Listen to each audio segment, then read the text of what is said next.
Every day we throw away things that could feed the earth. In this video, I'll show you a simple way to compost at home and give back to nature. When I first decided to try home composting, I wasn't sure what to expect. The idea seemed simple enough.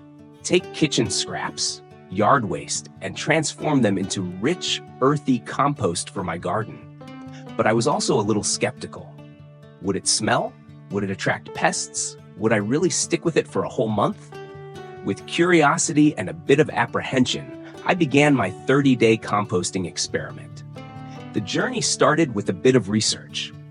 I learned that composting is more than just throwing banana peels into a pile and hoping for the best. There's science behind it. Balancing green materials like fruit and vegetable scraps, coffee grounds, and fresh grass clippings with brown materials like dried leaves, cardboard, and paper. Greens supply nitrogen, while browns provide carbon. Together, they fuel the microbes that break down organic matter into compost. Equipped with this knowledge, I set up a small compost bin in my backyard. I chose a simple, lidded plastic container with holes drilled in for airflow. I placed it in a shaded corner, hoping to minimize any potential odor. I lined the bottom with dried leaves and torn up cardboard, forming the crucial brown layer. The adventure was ready to begin. On day one, I started collecting kitchen scraps. Every time I chopped vegetables or brewed coffee, I set aside the peels, grounds, and trimmings. Instead of tossing them in the trash, I gathered them in a countertop pail.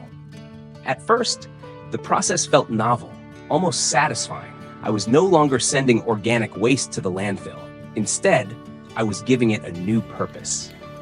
By the end of the first week, I started to see the rhythm of composting. Each evening, I would empty my pail into the outdoor bin, mixing the fresh greens into the browns. I kept a small rake nearby to stir the pile. This aeration is key, I learned, because composting is an aerobic process. Without enough oxygen, the pile can turn slimy and smelly. Mixing it regularly keeps things fresh and helps the microbes do their work. One surprise during these early days was just how quickly my kitchen waste added up. Between fruit peels, coffee grounds, and salad trimmings, I filled several buckets each week. But I was also reminded that not everything belongs in the compost. Dairy, meat, and oily foods can attract pests and slow decomposition, so I kept those out. Eggshells, however, are a welcome addition, and I crushed them before tossing them in for faster breakdown. As the second week rolled around, I started to notice changes in the pile itself. The top layer was still recognizable, bits of lettuce, apple cores, and shredded paper. But below the surface, things were happening. The pile felt warm to the touch, a sign that decomposition was underway. This was exciting. The heat meant microbes were thriving, breaking down the scraps and transforming them into compost. Odor, one of my initial concerns, never became a problem. As long as I kept the pile balanced and mixed, it smelled earthy, nothing offensive. The only time I noticed a sour smell was after a rainy day, when the pile became soggy. I added extra browns, dry leaves, and torn cardboard to absorb moisture, and the scent quickly improved. The process also made me more mindful of my waste. I started to plan meals with composting in mind, looking for ways to reduce what I threw away. Instead of peeling carrots, I scrubbed them and used them whole. I found myself saving tea leaves and even paper towels, so long as they were unbleached and free of chemicals. Composting became a daily habit, a small but significant shift towards sustainability. Around day 15, I had my first encounter with compost pile visitors. A few curious bugs, mostly beetles and tiny worms, made their way into the bin. At first, I was startled, but after some reading, I realized they were beneficial. These creatures help break down tough materials, speeding up the process. I even saw a few pill bugs and centipedes. As long as I kept the pile covered and avoided meat and dairy, larger pests like raccoons and rodents stayed away. By week 3, the transformation was even more evident. The pile had shrunk noticeably, a sign that decomposition was working well. The bottom layers were turning dark, crumbly, and rich, the beginnings of finished compost. I could see fewer recognizable scraps and more soil-like material. This was rewarding. I was witnessing waste turn into something valuable. Throughout the month, I experimented with different materials. I added grass clippings after mowing the lawn, but learned to use them sparingly. Too much green material can make the pile slimy. I discovered that shredded newspaper worked well as a brown, but glossy paper and colored ink should be avoided.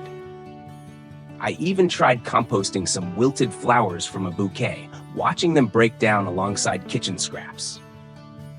As the days passed, I reflected on the impact composting had on my household. My trash output was noticeably reduced. I felt good knowing less waste was headed for the landfill. I also found that composting was easier than I expected. The process required a bit of attention, a quick stir, a sprinkle of browns, an occasional check for moisture, but it was manageable. On day 30, I opened the bin and marveled at the progress. While not all material had broken down completely, much of it had transformed into dark, crumbly compost. There was a clean, earthy smell and a satisfying sense of accomplishment.